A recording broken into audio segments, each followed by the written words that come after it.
कई बार जब लोग जीवन में काम करना शुरू करते हैं तब उन्हें बहुत ज़्यादा दर्द होता है, तकलीफ होती है, उन्हें बहुत ज़्यादा मेहनत करना पड़ता है और ये बात उनसे बर्दाश्त नहीं हो पाती है। उनका शरीर जवाब दे देता है और वो उस काम को छोड़कर किसी और तरकीब से सफल होने का प्रयास करते रहते हैं।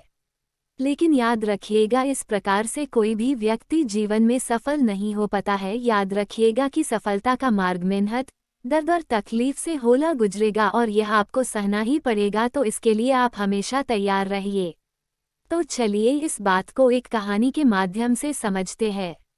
एक बार एक मूर्तिकार अपनी छीनी और हथौड़ी से एक पत्थर को भगवान की मूर्ति का आकार देने का प्रयास कर रहा था। जैसे ही वह छीनी पर अपना हथौड़ा चलाता, वह पत्थर चिल्लाने लगता और कहने लगता कि ये क्या कर रहे हो, मुझे इतना मार क्यों रहे हो, मुझे बहुत दुख हो रहा है, तकलीफ हो रही है, पीड़ा हो रही है, मुझे अपने हाल पर छोड़ दो और यहाँ से चले जाओ।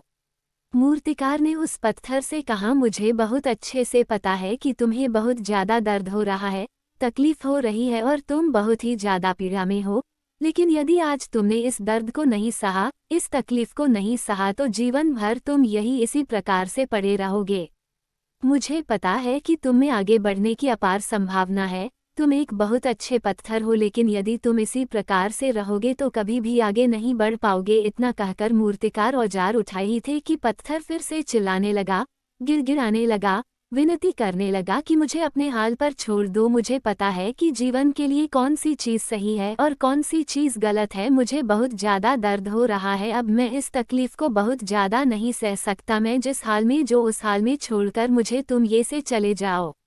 उस मूर्तिकार फिर से उस पत्थर को समझाने की कोशिश की, ज़्यादा अधीर मत बनो और अपने सब्र को बनाए रखो थोड़ी देर और इस दर्द को सहो। यदि इस दर्द को सह लिया तो मैं भगवान की मूर्ति के रूप में तुम्हारी स्थापना करवाऊंगा और फिर दूर दूर से लोग पूजा करने आएंगे और पंडित और लोग तुम्हारी सेवा करेंगे। लेकिन पत्थर ने उस मूर्तिकार की एक भी बात नहीं मानी, वह चिल्लाता रहा और अपनी बात पर अड़ा रहा। मूर्तिकार में उस पत्थर को समझाने की बहुत कोशिश की, लेकिन वो पत्थर नहीं माना। अब मूर्तिकार भी थक चुका था और वो उस पत्थर को छोड़कर आगे बढ़ गया और थोड़ी ही दूर जाकर देखा कि एक और बहुत ही अच्छा पत्थर वो पड़ा हुआ है। उसने छीनी और हथौड़ी उठाए और उस पत्थर को मूर्ति बनाने के लिए वो तैयार हो गया। मूर्तिकार ने छीनी और हथौड़ी का वार दूसरे पत्थर पर जारी रखा। दूसरे पत्थर को भी दर्द हुआ, तकलीफ उससे भी हुई, लेकिन उस पत्थर ने बर्दाश्त कर लिया और देखते ही देखते थोड़ी समय के बाद उस पत्थर ने भगवान की मूर्ति का रूप धारण कर लिया। थोड़ी दिन बाद उस मूर्ति की एक मंदिर में स्थापना हो गई। धीरे धीरे करके लोग वह पूजा पाठ करने आने लगे, लोगों की मन्नतें वहां से पूरी होने लगी और वह मंदिर बहुत ही ज़्यादा प्रसिद्ध हो गया।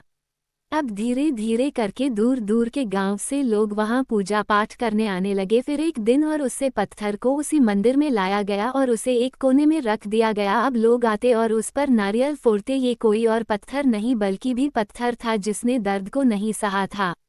अब वो पत्थर मन ही मन बहुत ज्यादा पछता रहा था, दुखी हो रहा था और अपने आप से कह रहा था कि काश मैंने उस दिन उस दर्द को, उस तकलीफ को सह लिया होता तो आज लोग मेरी भी पूजा करते।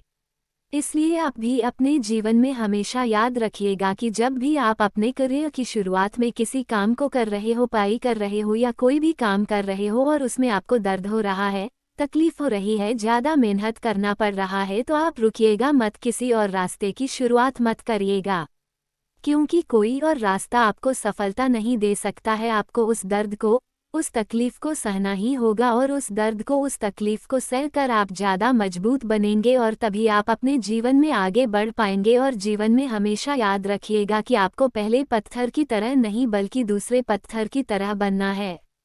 यदि ये कहानी आपको पसंद आई हो और इससे कोई सीख मिली हो तो अपने दोस्तों और अन्य लोगों के साथ शेयर जरूर करिएगा।